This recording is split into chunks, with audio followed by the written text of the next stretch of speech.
During the Renaissance was a time of cultural growth that began in Italy and spread throughout Northern Europe, lasting from approximately 1400 to 1600. This time period immediately following the Middle Ages in Europe saw a great revival of interest in the classical learning and values of ancient Greece and Rome. The scholars and artists of the Renaissance believed they were participating in a rebirth of the ideals and values of the classical Greek, Hellenistic, and Roman eras. They rediscovered the importance of individual will and the necessity of observing nature in order to express drama and emotion in human terms. Florence was the intellectual and artistic capital of Europe. It was economically the most prosperous city in Italy. Though politically Florence was considered to be a democracy, the Medici family dominated the city.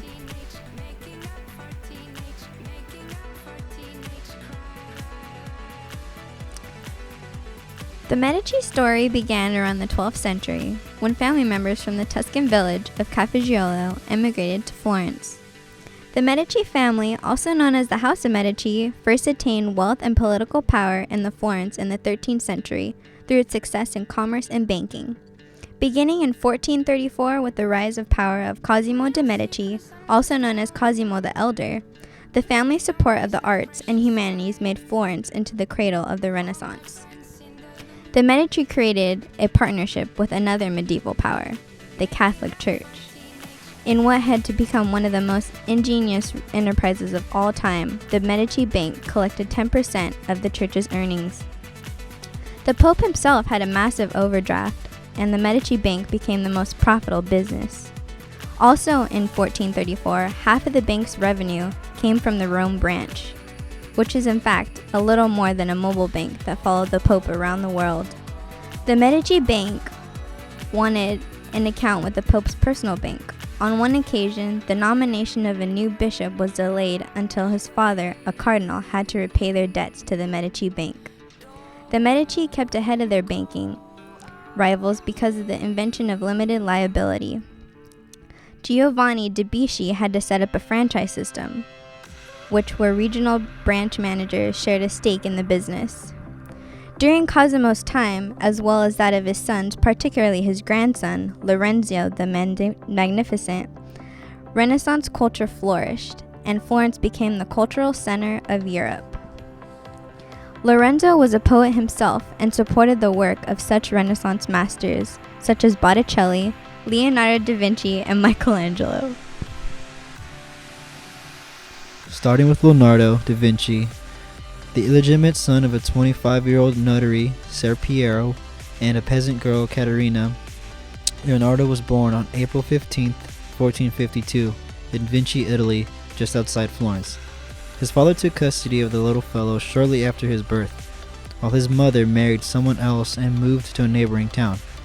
They kept on having kids, although not with each other, and they eventually supplied him with a total of 17 sisters and brothers. Growing up in his father's Vinci home, Leonardo had access to scholarly texts owned by family and friends. He was also exposed to Vinci's long-standing painting tradition, and when he was about 15, his father apprenticed him to the renowned workshop of Andrea del Verrocchio in Florence. Even as an apprentice, Leonardo demonstrated his colossal talent. Indeed, his genius seems to have seeped into a number of pieces produced by the Verrocchio's workshop from the period 1470 to 1475. For example, one of Leonardo's first big breaks was to paint an angel in Verrocchio's Baptism of Christ, and Leonardo was so much better than his masters that Verrocchio allegedly resolved never to paint again. Leonardo stayed in the Verrocchio workshop until 1477, when he set up a shingle for himself. About 1503, Leonardo reportedly began work on the Mona Lisa. On July 9, 1504, he received notice of his death of his father, Ser Piero. Through the controversies of his meddling half-brothers and sisters, Leonardo was deprived of any inheritance. The death of his beloved uncle also resulted in a scuffle over inheritance, but this time Leonardo beat out his scheming siblings and wound up with the use of the uncle's land and money. Although suffering from a paralysis of the right hand, Leonardo was still able to draw and teach. He produced studies from the Virgin Mary, from The Virgin and Child with St. Anne, studies of cats, horses, dragons, St. George, entomological studies, studies on the nature of water, drawings of the deluge and of various machines. Leonardo actually died on May 2nd, 1519, in Cloix, France. Legend has it that King Francis was at his side when he died, cradling Leonardo's head in his arms. Born on Sunday, March 6, 1475, Michelangelo spent his early years in the Italian village of Caprice. A child destined to be shaped by the men in his early life. Recognized the boy's intelligence potential, Michelangelo's father enrolled him in the school of master linguist Francesco Coletto. It was here that Michelangelo met a student of a painter, Domenico Ghirlandaio, and decided to follow his artistic desires by agreeing to apprentice in the painter's workshop. Soon after joining Ghirlandaio to learn the art of fresco painting, Michelangelo left his apprenticeship to study sculpture and anatomy at the school in the Medici gardens.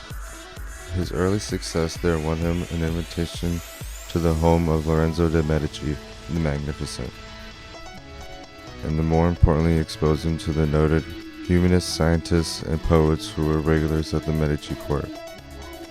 A fierce patriot and champion of the Florentine Republic, Michelangelo was repeatedly forced to align himself against the Medici family and their dynastic ambitions for Florence, in spite of their early and important patronage of his career.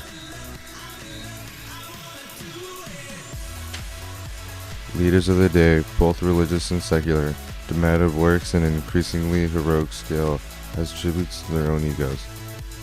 No artist of the period was more dominant in creating gigantic and masterful works in a variety of media than Michelangelo. With the death of his patron Lorenzo de' Medici in 1492, Michelangelo soon left his beloved Florence for the first time. He created a cocoon with the city divided, and an early indication of the artist's instinct to flee. Michelangelo went to Venice. His visit to Bologna in the winter of 1494 to 1495 would prove to be brief but important because he was exposed to the works of earlier artists.